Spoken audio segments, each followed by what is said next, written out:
Siècle avant Jésus-Christ, l'Afrique du Nord est divisée en plusieurs royaumes. Sur l'un d'eux, près de Carthage, règne un prince berbère, Gaïa. Après lui vont se succéder 5 grands rois dont la vie, les actions remarquables, les batailles fabuleuses, les luttes contre l'envahisseur romain ont forgé le mythe des rois berbères. Personnages de légende, mais aussi hommes déterminés, Massinissa, Jugurtha, Juba, Juba II et Ptolémée n'eurent d'autres désirs, d'autres ambitions que de s'affranchir de l'occupant et de donner, au fil des siècles, une identité à leur peuple. Nous allons vous raconter cette grande histoire des Berbères, incarnée par leur roi et devenue au fil des siècles de véritables légendes vivantes. Donc pour commencer, il faut savoir que peu de peuples ont vu leurs origines générer autant d'interrogations, de thèses, de mythes, d'histoires que les Berbères justement. Une chose est sûre, en 2500 avant Jésus-Christ, on voit leur première représentation de Berbères, appelés alors Téméou ou Libyens, sur des stèles égyptiennes. On les reconnaît, barbus, coiffés avec une certaine recherche, portant des plumes d'autruche sur la tête, ayant beaucoup de tatouages sur le corps et armés de lances et de boomerangs. Par la suite, donc, ils ont eu un premier contact avec la civilisation grecque lors de la venue sur les côtes d'Afrique du Nord des peuples de la mer en 1227 avant Jésus-Christ. Mais la rencontre importante pour les Berbères va être l'installation en 814 avant Jésus-Christ d'une colonie phénicienne qui va fonder Carthage. De cette rencontre entre la culture phénicienne et la culture berbère va naître la civilisation punique qui va régner sur l'Afrique du Nord, on peut dire, pendant près de 800 ans. Au premier temps historique, les Berbères se répartissent sur différents territoires d'Afrique du Nord. Nous retrouvons les Maures dans l'actuel Maroc, les Numides dans l'Algérie, la Tunisie et la Libye, les Garmantes qui sont dans les régions subsahariennes et les Gétuls qui nomadisent dans les steppes. La question de l'origine des Berbères s'est posée tout au long de l'histoire de l'Afrique du Nord. Ils occupaient à une certaine époque un large territoire qui allait de l'ouest de la vallée du Nil jusqu'à l'Atlantique et l'ensemble du Sahara. Ils y fondèrent de puissants royaumes formés de tribus. Ils subirent ensuite l'occupation romaine, la christianisation, l'invasion vandale avant d'être convertis à l'islam. Comme leur titre le laisse penser, les premiers rois berbères sont sans doute des chefs guerriers. En effet, ils s'appelaient des Adélides. 2 tribus principales vont se constituer en royaume. Il y a les Massaessiles qui vont s'installer sur l'actuelle Algérie et les Massiles qui vont s'installer sur plutôt la partie actuelle de la Tunisie, hors le territoire de Carthage. La ville commune, frontière on peut dire, entre ces 2 royaumes, va être Cirta, la capitale des Massiles. Et le problème, c'est que très vite, cette capitale, qui est une ville assez belle, va devenir un objet de convoitise pour les Massaessiles. C'est la raison pour laquelle un des premiers rois historiques massiles, le roi Gaïa, au IIIe siècle, va se rapprocher de Carthage. Et d'ailleurs, il va envoyer son fils, Massinissa, être élevé à Carthage. Et Massinissa va faire toutes ses études dans la cité punique. Il va d'ailleurs, à la fin de ses études, se fiancer avec Sophonisbé, la fille du général carthaginois Hasdrubal et nièce du fameux Hannibal. Massinissa se rend compte très vite que ses sentiments sont partagés. Il est convenu que dès qu'ils seront en âge de se marier, leur union sera célébrée comme nouveau gage d'amitié entre les 2 peuples. Hélas, ces moments prennent fin lorsqu'en 218 avant Jésus-Christ, un nouveau conflit éclate.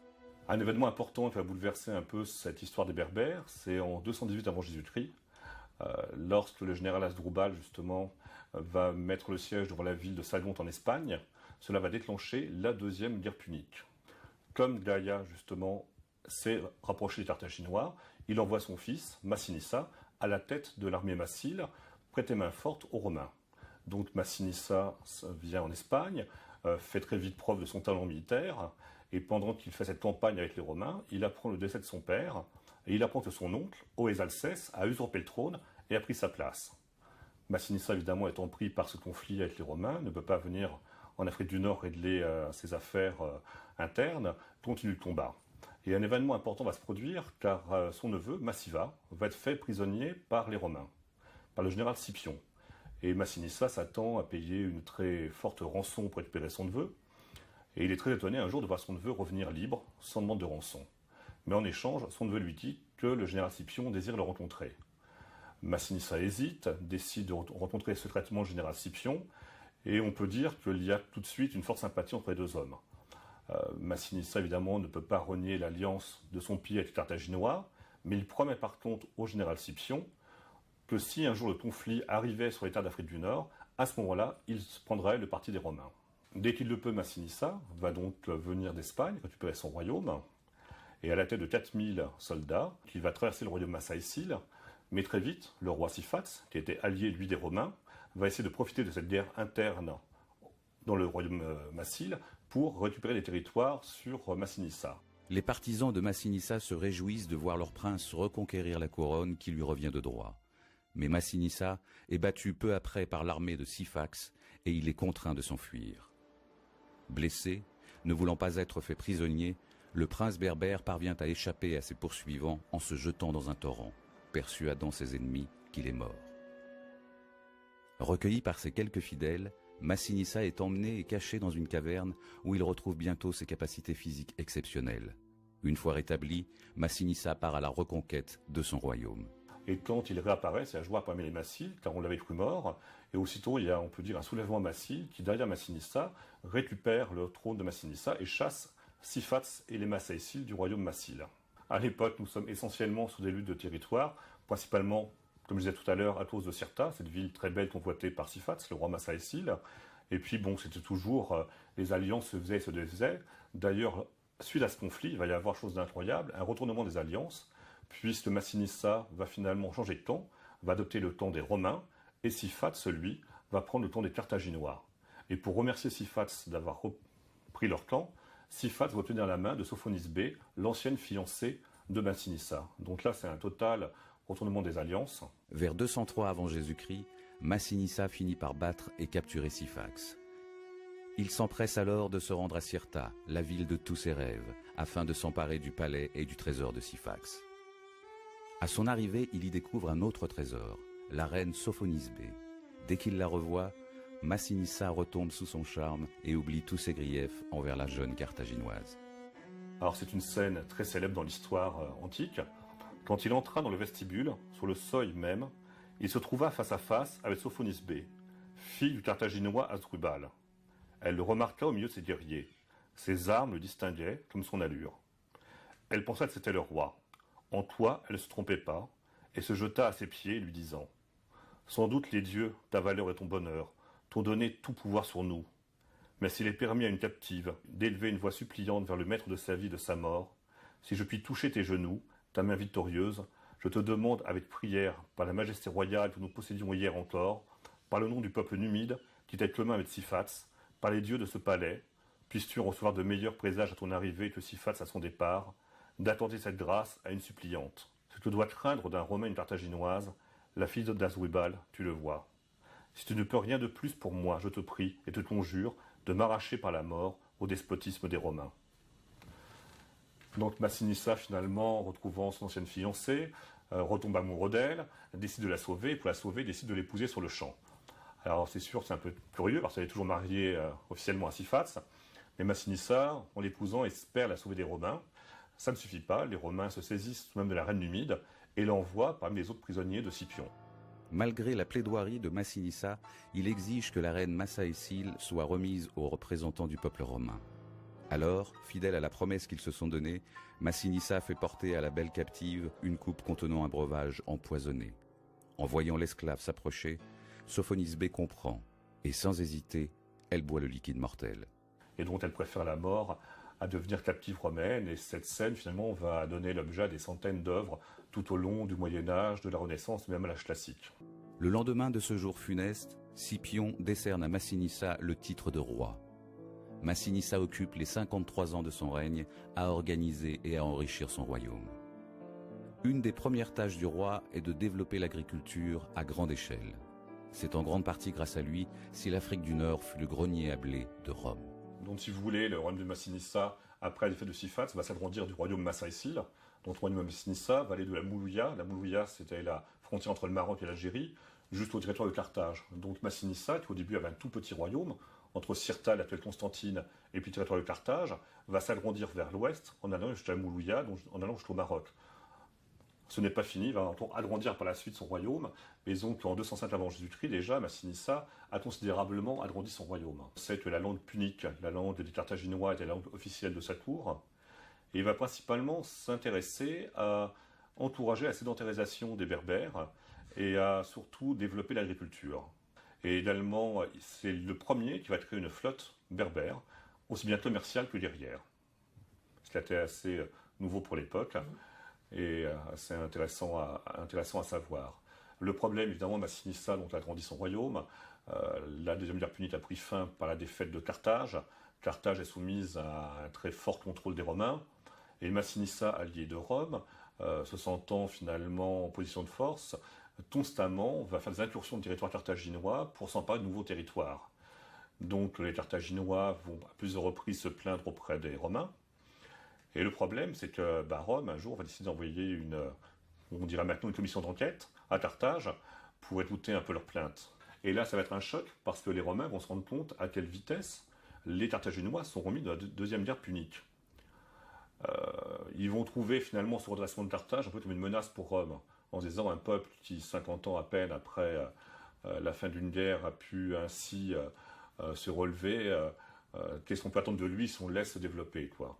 Et lors d'une nouvelle incursion de Massinissa en territoire carthaginois, ça va être le déclencheur que les Romains attendaient, et en 149 avant Jésus-Christ, donc, la troisième guerre punique est déclenchée. L'année suivante, au plus fort des combats, le roi berbère, sentant sa fin prochaine, demande à son ami Scipion de venir l'aider à organiser la succession sur le trône numide.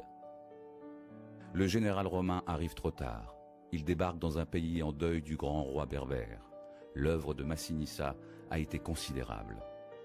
Alors son règne a frappé ses contemporains, parce que déjà par son âge avancé, c'était assez rare à l'époque, par son destin exceptionnel, parce que c'était un homme de guerre valeureux, qui avait été en péril de mort, qui a régné 53 ans sur son pays, qui a développé son pays, et on sait que 10 ans après sa mort, ses sujets vont lui édifier un temple à Douga, en hommage justement à ce roi, et il a été l'objet d'un culte pendant plusieurs siècles. Alors pour bien comprendre l'importance que Massinissa représente pour les Berbères, il faut relire justement un passage de l'historien Mommsen. Les Libyens, avant lui opprimés, se relevaient à leurs propres yeux. La langue, les mœurs nationales reconquirent leur terrain dans les vieilles villes phéniciennes et jusque dans les petits la grande. Le simple Berbère se sentit l'égal du Phénicien et bientôt son supérieur sous l'égide de la République. Un jour, les envoyés de Carthage à Rome s'entendirent répondre qu'ils n'étaient que des étrangers et que le pays appartenait aux Libyens. On sait que les Berbères rendent un culte à leurs anciens rois. Vous savez, il y avait une ancienne coutume berbère en disant que si vous vouliez être inspiré par quelqu'un, il fallait passer la nuit sur sa tombe. Voilà, on était ainsi inspiré, on prenait un peu du courage de la personne. Et donc le fait que 10 ans après sa mort, on lui édifie un temple, montre qu'il avait vraiment frappé les esprits. Donc Massinissa va être le premier roi berbère à manifester un intérêt pour la civilisation grecque. Et il va faire venir à sa cour des savants et des artistes grecs. Et cette tradition, on peut dire familiale, va perdurer tout au long des règnes suivants. Donc en 148 avant Jésus-Christ, quand Massinissa meurt, son fils Micipsa lui succède. Et 2 ans après, Carthage tombe. Alors Carthage ne tombe pas dans l'escarcelle des rois massiles, mais devient la province romaine d'Afrique. Alors c'est une perte pour les Berbères, oui, parce que Carthage était une ville un petit peu symbolique, quoi. En plus, les Berbères, même s'ils avaient choisi le camp romain, étaient nourris de culture punique. Comme je disais tout à l'heure, la civilisation punique, c'est aussi bien de la culture berbère que de la culture phénicienne.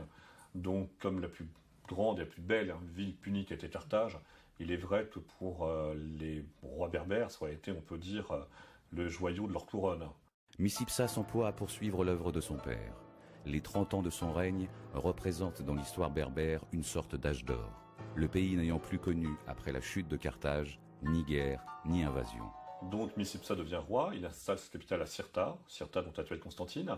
Alors c'est une ville qui est assez grande, on sait qu'à l'époque il pouvait lever facilement 20 000 fantassins et 10 000 cavaliers.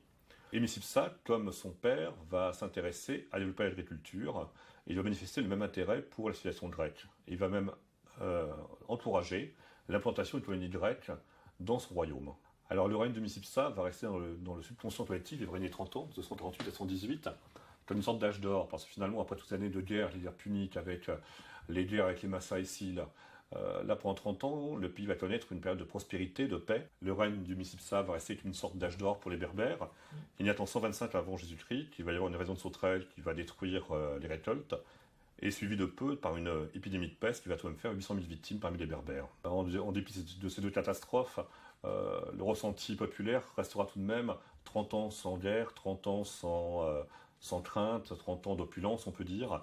Et d'ailleurs, après sa mort, ses sujets lui édifieront un temple, cette fois-ci à Cherchel, et ils l'appelleront, ils le dédieront au plus vivant des vivants, Micipsa. Le danger ne va pas venir de l'extérieur, mais de la famille même du roi.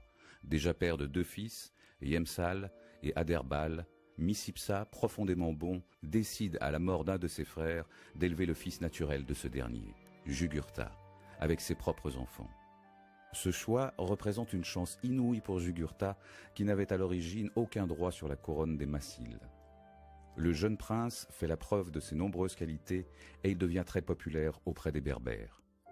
Micipsa comprend que son neveu peut représenter une menace pour l'avenir de ses enfants. La fin de sa vie va être un petit peu contrariée, on va dire, par son neveu.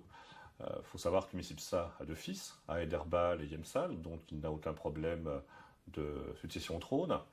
Et un des plus jeunes fils de Massinissa, Massinabal, avait eu d'une concubine un fils illégitime, Jugurtha. Jugurtha donc devient vite orphelin, et Micipsa, en dépit de la naissance inégale de son neveu, décide de l'élever avec ses fils.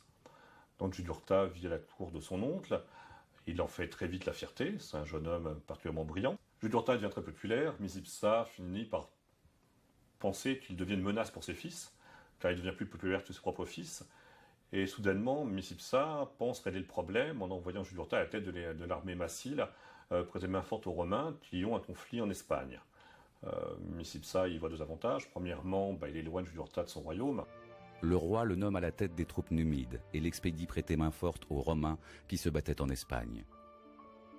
Le jeune prince s'y couvre de gloire. Cette aventure lui permet de nouer de solides liens d'amitié avec de nombreux militaires romains, ce qui lui sera utile par la suite. À son retour à Cirta, Jugurtha est acclamé par le peuple. Micipsa, ne voulant pas rester en dehors des réjouissances, profite des festivités pour annoncer qu'il adopte Jugurtha. Et même les Romains disent à Micipsa, vraiment, tu as de la chance d'avoir un neveu tel que lui. Enfin, ils font tellement pression que Micipsa, finalement, décide d'adopter Jugurtha en le mettant sur le même pied d'égalité que ses 2 autres fils. Donc, au décès de Micipsa, en 118 avant Jésus-Christ, Jugurtha peut prétendre également à une part du royaume et des richesses de son oncle, au même titre qu'Aederbal et Yemsal. Les 3 jeunes princes décident alors de se réunir afin de procéder au partage du royaume. Mais le prince Yemsal commet une imprudence. Il accepte l'hospitalité d'un ami de Jugurtha qui s'empresse de le décapiter et d'envoyer sa tête à l'ambitieux prince berbère. La nouvelle de cette mort remplit le royaume d'effroi et Adherbal lève une armée pour marcher contre Jugurtha. Aederbal, évidemment, est offusqué, avertit Rome de ce forfait et décide de prendre la tête de l'armée pour battre Jugurtha. Malheureusement, Aederbal est moins bon stratège que Jugurtha et Aederbal est vaincu. Vaincu, il part dans la province romaine d'Afrique et de là, il gagne Rome pour venir devant le Sénat dénoncer finalement l'attitude de Jugurtha. Devant le Sénat romain, le jeune prince berbère lance un appel à la justice et à la vengeance. Mais il ignore que de nombreux sénateurs, corrompus par l'ordre de Jugurtha, soutiennent en réalité celui-ci. Mais le Sénat décide d'envoyer 10 députés qui vont venir en Afrique du Nord pour décider du partage du royaume entre Jugurtha et Aederbal. L'ordre de Jugurtha sert à quelque chose. Jugurtha obtient la plus belle partie du royaume, la partie la plus riche, Aederbal la partie la plus pauvre. Et en dépit de cela, Jugurtha, se sentant finalement toujours impuni, décide d'essayer de conquérir des territoires sur le royaume d'Aederbal. Donc il fait à plusieurs reprises incursion dans son royaume, et Aederbal à la fin remonte une armée, vient à la rencontre de Jugurtha, et Aederbal est à nouveau vaincu. En 113 avant Jésus-Christ, Adherbal ne doit la vie qu'à son repli sur Cirta. La ville est aussitôt investie par Jugurtha. Une délégation de députés romains ne parvient pas à le convaincre de lever le siège. Épuisés, les habitants de Cirta demandent à Adherbal de se rendre. En échange de quoi, le roi aurait la vie sauve. Aederbal accepte de remettre les clés de Cirta à Jugurtha en échange de la vie sauve, mais dès qu'il sort de la ville, Jugurtha le fait mettre à mort et exécute tous les berbères porteurs d'armes sur eux. Donc il y a, on peut dire, un certain carnage à Cirta. De nouveau, Ménus est scandalisé par cette attitude, et donc le Sénat va décider d'envoyer un prêteur à la réputation infaillible, parce que là, on se rendait compte que peu de gens résistaient finalement à l'ordre de Jugurtha. Le prêteur Caius, qui va venir en Afrique du Nord, demande à Jugurtha de venir devant le Sénat romain se justifier de ses actes. Le roi berbère décide alors de venir à Rome plaider sa cause devant le peuple romain. Avec un peu moins d'or dans ses coffres qu'à son arrivée, Jugurtha repart de Rome, laissé libre par les sénateurs. C'est là qu'il lance cette phrase célèbre « Ô ville à vendre, elle disparaîtra bientôt si elle trouve un acheteur ». Donc Jugurtha revient en Afrique du Nord, et là franchement Rome se rend compte qu'ils ne peuvent pas non plus laisser impunis si longtemps à la tête de Jugurtha, et là une véritable expédition militaire est envoyée contre lui. En Afrique, le consul romain décide de réagir. Il envoie son frère à la tête de l'armée romaine mater le roi berbère. Par ruse, en pénétrant de nuit dans le campement, Jugurtha s'empare du général romain et lui impose un traité de paix, très avantageux pour le royaume massile. À Rome, la coupe est pleine, et là on décide d'une plus grosse expédition militaire pour combattre Jugurtha. Et là, cette fois-ci, en 109 avant Jésus-Christ, près de Galma, a lieu une bataille entre l'armée romaine et l'armée berbère, et Jugurtha est battu. Jugurtha est battu, et il commence à y avoir des défections autour de lui, et Jugurtha, finalement, va devenir méfiant, inquiet, se méfiant de son entourage. On le décrit comme étant quelqu'un devenu très inquiet ou très agressif. La chance semble alors changer de camp. Après avoir perdu plusieurs villes importantes, Jugurtha perd se réfugier auprès des Gétules dans le désert. Et là, il sent qu'il ne pourra pas tout seul reconquérir son trône, et donc il appelle à son secours Bottus, son beau-père, qui est le roi des morts, donc l'actuel Maroc. Et Bottus, qui avait essayé de devenir ami du peuple romain, et Rome avait refusé. Là, on ignore la raison pour laquelle Rome avait refusé. Il est une vestime à l'époque, il n'a pas besoin de l'amitié de Bottus. Et Bottus se dit, après tout, puisque les Romains m'ont rejeté, je vais venir prêter main forte à mon gendre. Et l'armée de Bottus rejoint l'armée de Jugurtha. Et ils vont essayer ensemble de chasser les Romains du royaume massile. Bottus et Jugurtha vont subir toute une série de revers. Et donc, au fil du temps, Bottus va finir par se demander s'il a choisi le bon camp. Il en arrive à envoyer 2 émissaires auprès des généraux romains pour demander s'il ne pourrait pas trouver des intérêts communs. C'était, disons, une porte ouverte à un retournement de situation. Et finalement, les Romains lui demandent évidemment de lui livrer Jugurtha. On sait que Bottus a beaucoup hésité sur le parti à prendre. Il décide d'organiser dans son camp une rencontre entre les Romains et Jugurtha. Alors, Jugurtha est persuadé qu'il va lui livrer le général Marius, qui est le général romain. Marius est persuadé que Bottus va lui livrer Jugurtha. Et finalement, donc, quand tout le monde arrive au camp de Bottus, la rencontre a lieu sur un tertre pour que tout le monde les voit bien. Tout le monde se désarme, car c'était dans les conventions de la rencontre. Et dès qu'il est désarmé, Jugurtha est arrêté, ses compagnons sont massacrés, et donc Bottus livre son gendre à Marius. Même Bottus pousserait une mini jusqu'à offrir par la suite à Rome une statue en or représentant la livraison de Jugurtha aux Romains. Donc Marius va ramener Jugurtha à Rome, et le 1er janvier 104 avant Jésus-Christ, Jugurtha, habillé en roi, mais couvert de chaînes, va donc être exhibé lors du triomphe de Marius, derrière le char de son vainqueur. On sait qu'à l'issue de ce triomphe, Jugurtha va finir ses jours dans les prisons romaines, sous le Capitole. Alors, on ne sait pas s'il est mort de faim ou s'il est étranglé. Enfin, en tout cas, on sait qu'il meurt en prison. Après Jugurtha, les Romains placent son frère Goda sur le trône massile. Le royaume connaît la paix pendant 17 ans. Ce n'est qu'en 108 avant Jésus-Christ, au moment où Goda meurt et où lui succède son fils Yemsal, que des troubles font de nouveau vaciller la couronne massile. À Rome, la guerre civile sévit entre le parti populaire de Marius et le parti aristocratique de Sylla. Lorsque Marius s'empare du pouvoir à Rome, l'agitation atteint l'Afrique du Nord et Yamsal est renversé au profit de son frère Yarbas, favorable aux idéaux démocratiques. Tandis que l'ordre revient à Rome avec le retour de Sylla au pouvoir, la situation ne change pas chez les Massiles, jusqu'à l'intervention d'un jeune général proche de Sylla, Pompée, qui bat Yarbas et rétablit Yamsal sur son trône. Yemsal, lui, va déléguer son fils, Juba, pour également défendre son point de vue. Jules César, qui n'était pas insensible au charme de Masinta, prend Phaétos pour le prince berbère, et finalement prend à partie Juba, et finit par l'attraper par la barbe. Et Juba va être très vexé de ce manque de respect, et donc voilà, c'était la première rencontre entre Juba et Jules César, et du fait ça va avoir des conséquences sur le reste de l'histoire berbère. C'est passé de cette façon-là. Finalement, le Sénat donne raison à Juba, et Jules César, pour sauver le prince Masinta, va finalement partir très vite avec lui, va l'héberger chez lui, et du Fratiterum en cachette dans sa litière. À la mort de Yemsal, son fils Juba Ier, qui monte sur le trône, il va continuer l'œuvre de son père, et finalement, les protagonistes dont nous venons de parler, Pompée et César, vont se partager le pouvoir, tous les deux, en 60 avant Jésus-Christ, Jules César étant le beau-père de Pompée. Et les deux hommes sont également ambitieux, les deux hommes veulent finalement le pouvoir, mais c'est vrai que César est occupé avec la guerre des Gaules, et la guerre des Gaules prend fin en 52, et finalement la tension monte entre eux, et en 50 avant Jésus-Christ, la guerre civile éclate à Rome. À nouveau, donc une guerre civile qui aura des répercussions sur l'Afrique du Nord, puis évidemment il va y avoir le parti de Pompée, le parti de Jules César. Inutile de dire que Juba Ier n'hésite pas longtemps, c'est grâce à Pompée que son père a retrouvé le trône. Jules César, on sait ce qu'il était advenu de leur rencontre, Jules César l'avait attrapé par la barbe, donc Juba, évidemment, par fidélité à Pompée, va prendre le parti de l'armée pompéienne. Et il est vrai que Pompée, au début, est nettement plus fort que César. Il a plus d'armée, il a plus de soutien, puisque tous les royaumes périphériques de Rome soutiennent Pompée. Et donc tout le monde donne Pompée finalement plus ou moins vainqueur. Au début du conflit, les forces en présence sont inégales. Si César peut s'appuyer sur les légions en Gaule, Pompée, lui, maîtrise l'Italie, l'Espagne et bénéficie également du soutien des États associés à Rome. Pourtant, à ce moment, César donne la pleine mesure de son génie militaire. Bien que le sort des armes leur soit favorable en Afrique, les Pompéiens connaissent un an après le début des hostilités une série de revers dans le reste de l'Empire.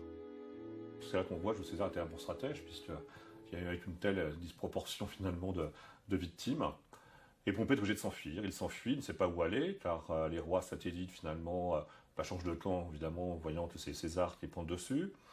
Et il vient se réfugier en Égypte, chez son ami le pharaon, qui dès son arrivée le fait exécuter, et donc envoie sa tête à Jules César en signe d'allégeance finalement à Jules César. Donc dans le camp pompéien, il y a cette consternation, et Juba, lui, décide de continuer le combat. Il refuse de baisser les armes, il refuse de faire allégeance à Jules César, et donc tous les débris, on peut dire, de l'armée de Pharsale, de Pompée, viennent se regrouper autour de Juba et de ses principaux généraux. Et on sait que Juba, là, finalement, a vraiment un rôle très important au sein de l'armée romaine, puisqu'il même se promène avec le manteau de pourpre, avec les insignes de son pouvoir. Et Juba, donc, va continuer la lutte contre l'armée de Jules César. La coalition réunit 14 légions, dont 4 composées par l'armée numide. Cette dernière aligne 120 éléphants de combat. Elle comprend aussi des cavaliers armés de javelots. Donc la coalition de pompéienne se regroupe autour de Juba. On sait qu'ils arrivent à regrouper 14 légions, dont 4 sont exclusivement berbères. En 47 avant Jésus-Christ, Jules César débarque en Afrique, et en arrivant, sautant du bateau, il tombe face contre terre. Et les Romains étaient très superstitieux. Et Jules César se disait, mais mes hommes vont penser que c'est un mauvais présage. Et du coup, il se relève tout de suite en disant, Afrique, je te tiens. En 46 avant Jésus-Christ, lors de la bataille de Thapsus, il y a la dernière rencontre entre l'armée pompéienne et l'armée de César. Et là, on sait que l'armée de Juba, il y avait des éléphants. Dans l'armée des rois numides, il y avait toujours des éléphants de combat.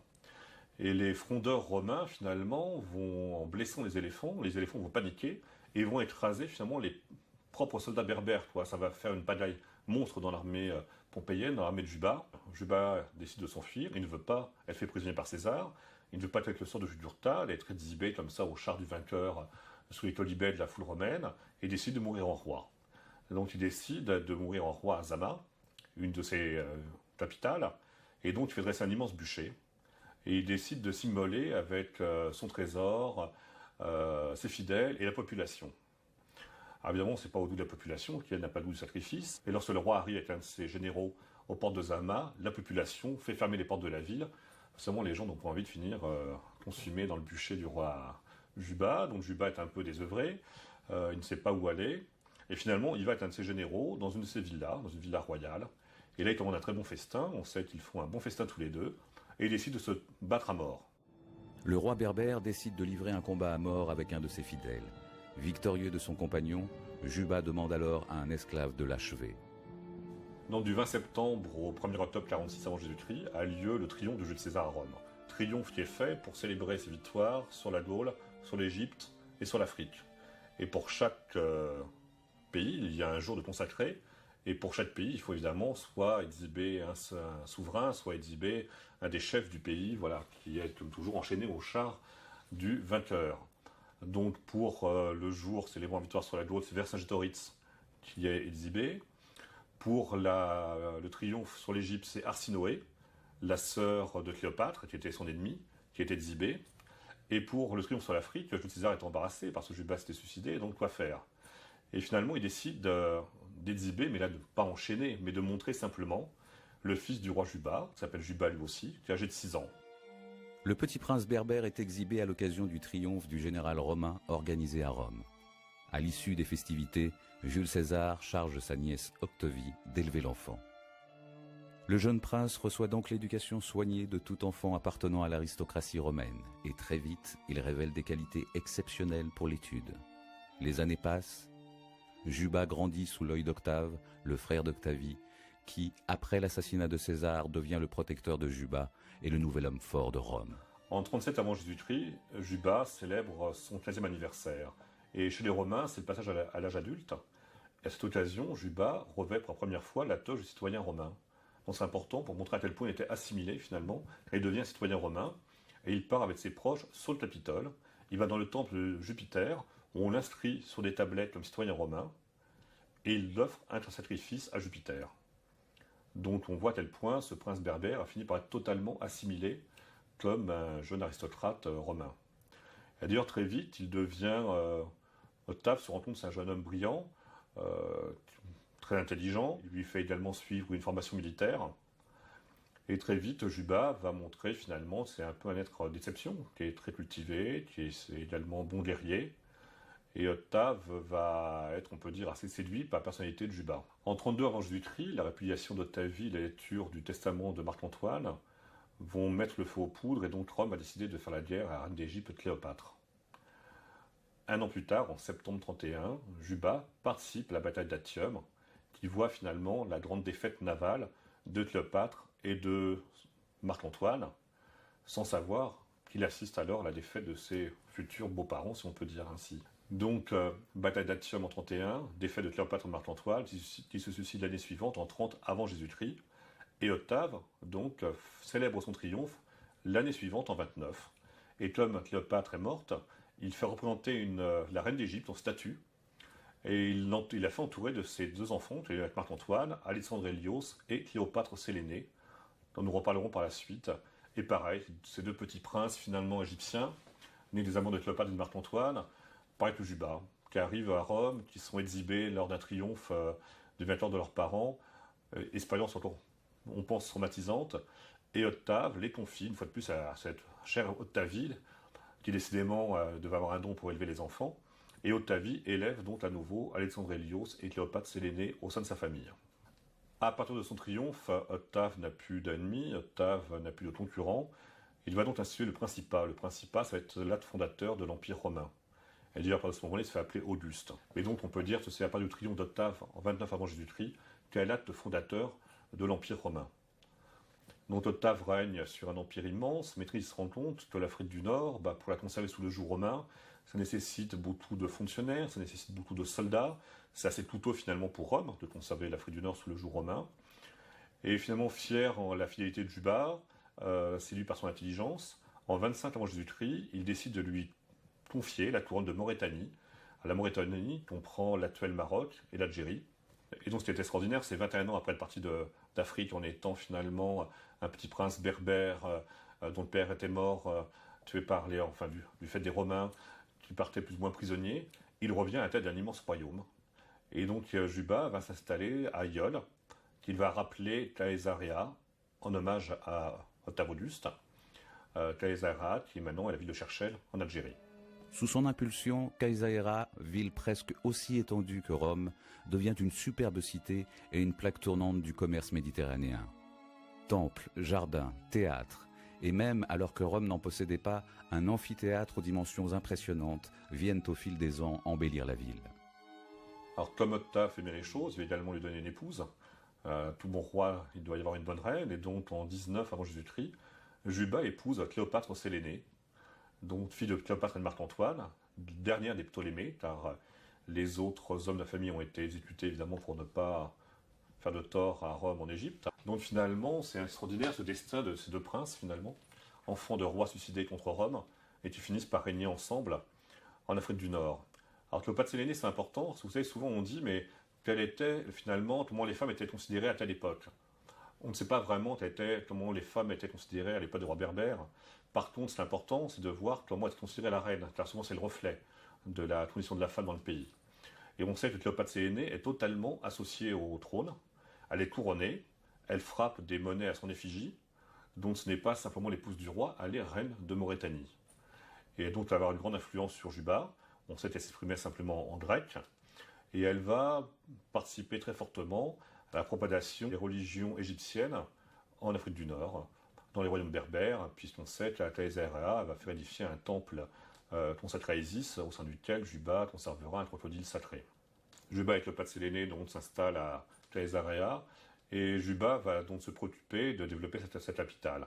Il faut savoir que Thaïs-Area à l'époque a la même superficie que Rome, environ 370 hectares, et c'est une ville très belle. Juba va la couvrir de temples en marbre, il y a des jardins, il y a un théâtre, il y a même un amphithéâtre, alors que Rome n'avait pas d'amphithéâtre à l'époque, un amphithéâtre dont la selle fait 101 mètres de long. Également, s'inspirant d'Alexandrie, la patrie de sa femme, il fait édifier un phare haut de 38 mètres. Donc il faut imaginer cette ville comme étant une capitale somptueuse. D'ailleurs, tous les voyageurs de l'époque l'ont décrite comme étant une très belle ville, pleine de statues, d'œuvres. À prix d'or, Juba fait venir à Thaïs-Area des artistes grecs qui font des copies d'antiques, qui font des nouvelles œuvres. Et donc c'est une ville vraiment réputée dans tout le bassin méditerranéen, dont elle devient un peu la plaque tournante même commerciale. Alors, ça devient un peu le point de passage obligé comme comptoir commercial.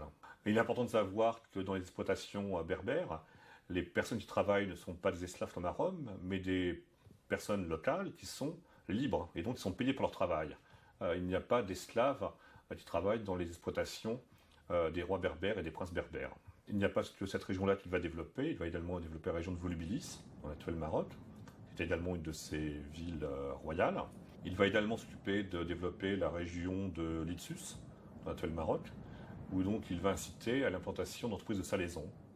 Et lors de fouilles récentes, on a retrouvé 10 grands ateliers et plus de 147 bassins, montrant un peu la prospérité de la région, car toute la région de Litsus va vivre grâce à la salaison. Le royaume s'enrichit, le roi aussi, et donc il peut, en toute quiétude, mener une vie fastueuse dans ses palais. Et on sait qu'il y avait une cour très raffinée, dans laquelle le grec était plus ou moins la langue officielle. Il a également mis à la mode des tables en racines de thuya, de l'Atlas romain. Il faut savoir que ces tables ont fait fureur au sein de la haute société romaine, à un tel point qu'une table en thuya valait l'équivalent d'une belle propriété romaine. Donc c'était une source de revenus également importante. Donc Juba était un fin promoteur de son royaume, on peut dire un bon commercial pour la Maurétanie, et donc il va considérablement enrichir son royaume.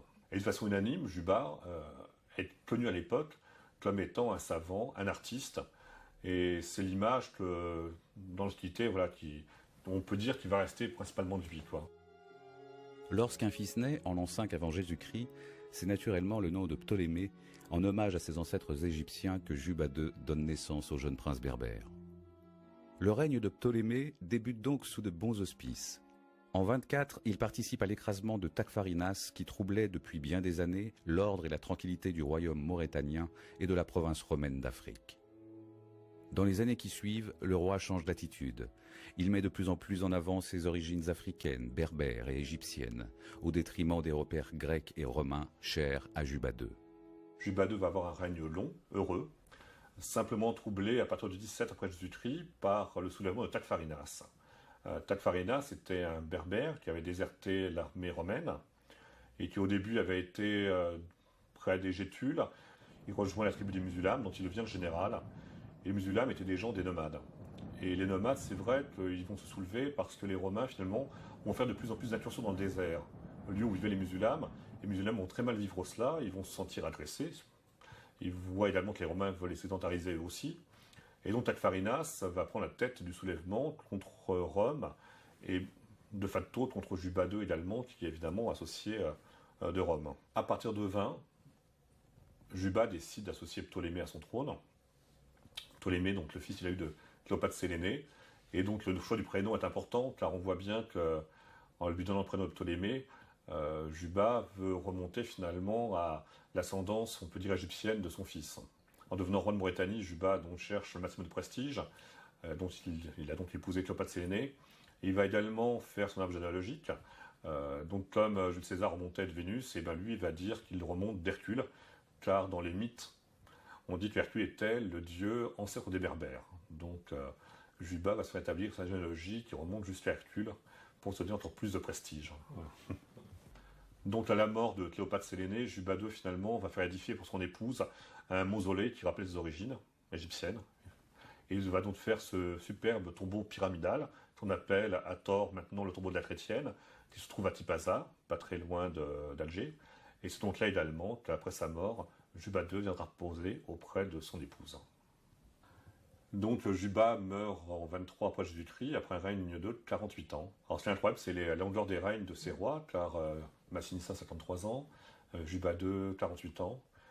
Et je vous avouerai que j'ai un petit coup de cœur moi, pour Juba II, parce que je trouve que c'est un destin hors du commun, car finalement, prince berbère nourri de culture punique, élevé à Rome, ayant reçu une éducation grecque, il représente finalement une symbiose de toute la culture méditerranéenne. Pas du tout seul, il est, on peut dire, voilà, le représentant de la culture méditerranéenne de son époque, car finalement il regroupe aussi bien Rome que la Grèce, que l'Afrique du Nord, que l'Égypte, même par sa femme. Et donc je trouve que c'est vraiment voilà, un personnage assez attachant. Déjà, ce qui explique ces règnes longs, c'est déjà le fait que Massinissa comme Juba ont tout de même beaucoup développé leur royaume. C'est des règnes, bon, Massinissa c'était un peu plus troublé avec les guerres, mais autrement des règnes assez opulents, où il y a eu de l'agriculture, où les gens, il y avait du travail. Il faut bien penser que Juba, comme je disais, il n'y avait pas d'esclaves dans le royaume qui travaillaient, donc tous ces temples, tous ces monuments, ça fait du travail. Ça veut dire qu'il y a des artisans, ça veut dire que voilà, on a retrouvé à Volubilis des mosaïques des potes qui sont vraiment somptueuses. Le degré de raffinement des tours berbères faisait vivre tout le pays, quoi. Donc il est vrai que pour les gens, bon, bah, que voulez-vous à partir du moment où il y avait de quoi manger, où ils avaient de l'argent, voilà, c'est donc ce qui explique la longévité de ces rois. Cela explique aussi le fait qu'après ils ont été objets de culte, puisqu'on sait que 4 siècles après sa mort, il y avait encore un culte de donner en Afrique du Nord à Juba II. Donc en 23, la mort de Juba, Ptolémée, qui était déjà associé depuis 3 ans au trône, devient roi à part entière de Mauritanie. Et l'année suivante, Tacfarinas meurt au combat. Donc Ptolémée, finalement, est d'ailleurs récompensé par Rome, remercié par Rome d'avoir participé à cette élimination de Tacfarinas, qui avait causé quelques soucis quand même aux Romains et aux Berbères pendant quelques années. Et Ptolémée, par contre, ne va pas être très populaire auprès de ses sujets, parce qu'on lui reprochait un peu sa jeunesse dorée. On disait qu'il laissait le pouvoir à des affranchis, qu'il n'aimait pas trop gouverner, il aimait surtout faire la fête avec des amis. Il avait la réputation voilà, d'avoir été très gâté par Juba et par Cléopâtre Sélénée, et donc c'était un peu l'enfant gâté qui d'un seul coup, devenu roi, voilà, décidait de s'amuser, ne s'intéressait pas trop au gouvernement de son royaume. Destin fabuleux que celui de ce petit prince berbère, prisonnier des Romains, qui est devenu un des rois les plus brillants de son époque. Juba II a su réunir dans l'harmonie toutes les composantes de la culture méditerranéenne et il s'est appliqué à les diffuser. Il sera pour son peuple l'objet d'un culte jusqu'au IVe siècle. C'est intéressant, c'est de remarquer qu'au fil des années, Ptolémée va de plus en plus revendiquer ses racines africaines. Fier d'être le dernier Ptolémée, dont il porte le nom. D'ailleurs, si on peut voir au Louvre un buste de Ptolémée jeune et un autre, disons, à un âge plus adulte, quoi, l'âge adulte. Et il est intéressant de voir justement les bustes des rois berbères quand ça va au Louvre. Il y a déjà un buste du roi Juba Ier qui là a des types très africains avec une barbe bouclée, des cheveux crépus, qui a vraiment une représentation en statue assez africaine. Après on passe à Juba Ier qui lui, totalement assimilé par les Romains, étant lui-même citoyen romain, va se faire représenter toujours de façon, on peut dire, à la manière grecque ou gréco-romaine, quoi.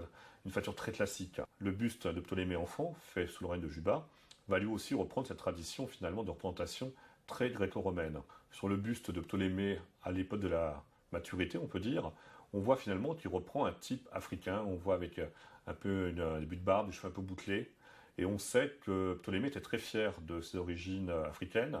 Par contre, il y a un fait important pour lui, étant un petit-fils de Marc-Antoine par sa mère, il va avoir un cousin très connu, Caligula. Caligula devient empereur de Rome, et Caligula au début est un empereur plein de promesses, et en 37, Caligula tombe gravement malade. Pendant sa maladie, sa famille va se réunir en se disant s'il décède, qu'allons-nous faire de l'Empire? Finalement, Caligula ne meurt pas, guérit, Guéris, on peut dire, car il guérit, mais on peut dire qu'il est fou. Et après ce moment-là, il va vivre un peu avec des névroses obsessionnelles. Et en 38, il demande à Ptolémée de quitter son royaume et de venir auprès de lui à Rome. Donc Ptolémée obéit, vient auprès de Caligula à Rome, et on sait que Ptolémée s'habillait toujours en simple toche blanche par respect pour Caligula, qui lui était en pourpre. Et Ptolémée va vivre près de Caligula, mais toujours un peu on peut dire sur le fil du rasoir, car il voit bien que son cousin a cette démence. Et en 39, il va accompagner Caligula en Germanie. Caligula va partir en Germanie pour une campagne. Et là, finalement, il va apprendre cette fameuse réunion de famille qui avait eu lieu pendant sa maladie. Et Caligula va se persuader que tous les gens qui ont participé de près ou de loin à cette, on peut dire, conférence familiale de savoir qu'allons-nous faire de l'Empire après sa mort, ont donc souhaité sa mort. Et donc Caligula, il va là s'énerver, il va tuer son beau-frère, il va exiler ses sœurs, il va tuer tous les gens qui ont participé de près ou de loin à cette rencontre. Ptolémée, lui aussi, est compromis dans cette affaire, mais pour l'instant, il arrive on peut dire, à sauver sa tête. Juste en janvier 40, Ptolémée vient avec Caligula à Lyon, la capitale des Gaules de l'époque. Et on sait que lors d'un spectacle, Ptolémée arrive, cette fois-ci plus en toche blanche, mais habillé en roi, avec un manteau de pourpre, sa couronne sur la tête et son sceptre. Les chroniqueurs de l'époque nous disent que le peuple, séduit par cette vision de ce roi superbe dans ses habits royaux, se lève pour l'acclamer, et que Caligula, de jalousie, ordonne son exécution. Je pense en réalité, c'est plutôt que Ptolémée, se sachant menacé par Caligula, est venu en roi simplement pour lui dire « Attention, je ne suis pas n'importe quel membre de ta famille, je suis moi aussi un roi ». Et je pense que Ptolémée est venu dans tout son apparat, pas pour se faire admirer, mais pour essayer de sauver sa tête en disant « Voilà, n'oublie pas mon statut royal ». Malheureusement, ça ne suffit pas. Ptolémée est assassiné. En 41, nouveau soulèvement encore derrière un certain Salabos, qui va essayer justement de chasser les Romains de Maurétanie. Mais là, il n'y a rien à faire. Les Romains vont mettre fin au soulèvement des Berbères. Et en 43, le royaume de Maurétanie est totalement incorporé dans l'Empire romain, divisé en 2 provinces par l'empereur Claude, successeur du Caligula. C'est la fin du royaume indépendant des Berbères. Si je devais choisir un mot pour chacun de ces rois, je dirais Massinissa le conquérant, Micipsa le gestionnaire, Jugurtha le machiavélique, Juba Ier le fidèle, Juba II le savant, et Ptolémée le roi Clès. Finalement, ce qui est formidable de ces rois berbères, enfin les Massiles surtout, c'est que pris entre le grand royaume massaïcile et le territoire de Carthage, c'est un petit peu étranglé. Ils vont finir par aller de la Moulouya, donc au Maroc, jusqu'à la Plismania en Libye. Et tout ça par une politique d'alliance, de guerre. Finalement, quand leurs choix politiques vont être malheureux du fait finalement de la victoire de César, retournement de situation, puis finalement l'héritier du trône va redevenir à nouveau un roi prestigieux. Donc c'est une extraordinaire épopée de victoire, de retournement et de rebondissement, si je puis dire, puisque voilà, Juba II revenant, se retourner ses ancêtres, si l'on toque quelques années après, 21 ans après en avoir été chassé, c'est extraordinaire comme épopée. Ouais. Mais c'est vrai que constamment, les rois berbères, finalement, vont subir, de toute façon, si on est rendu compte, l'histoire de la guerre civile, etc., vont subir la politique de Rome. Matériellement, ce qui reste de cette époque, il y a un très beau tombeau numide à Douda, en Tunisie. Il y a également des ruines à Cherchel, l'ancienne capitale de Juba. Il y a également les ruines de Volubilis, où on peut voir des mosaïques d'époque de Juba. On voit également, dans ce qu'on appelle actuellement la maison de gouverneur, on pense que c'était le palais de Juba. Donc on voit encore le plan au sol de ce palais. Et on voit surtout le tombeau de la chrétienne près de Tipaza en Algérie, qui était le tombeau où ont été inhumés Cléopâtre Sélénée et Juba II. À travers l'histoire, les Berbères et leurs langues ont connu des influences romaines, puniques, arabes, turques ou encore françaises. Ce qui fait que de nos jours sont appelés officiellement berbères les ethnies du Maghreb, parlant, se considérant et se réclamant berbères. Massinissa, fils de Gaïa, fut donc l'artisan de l'unification des Berbères. Jugurtha, roi de Numidie, tenta à son tour de l'unifier et de l'agrandir aux dépens des Romains.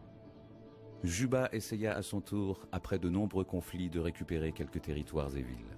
Mais la défaite de ses alliés pompéiens le contraignit au suicide. Juba II fut sans doute le roi le plus savant. Il écrivit plusieurs traités d'histoire et de littérature. Le roi Ptolémée, fils et successeur de Juba II, fut assassiné par l'empereur Caligula. Ces 5 rois ont marqué une période importante de l'histoire des Berbères, et ils ont sûrement fondé l'identité d'un peuple tout entier.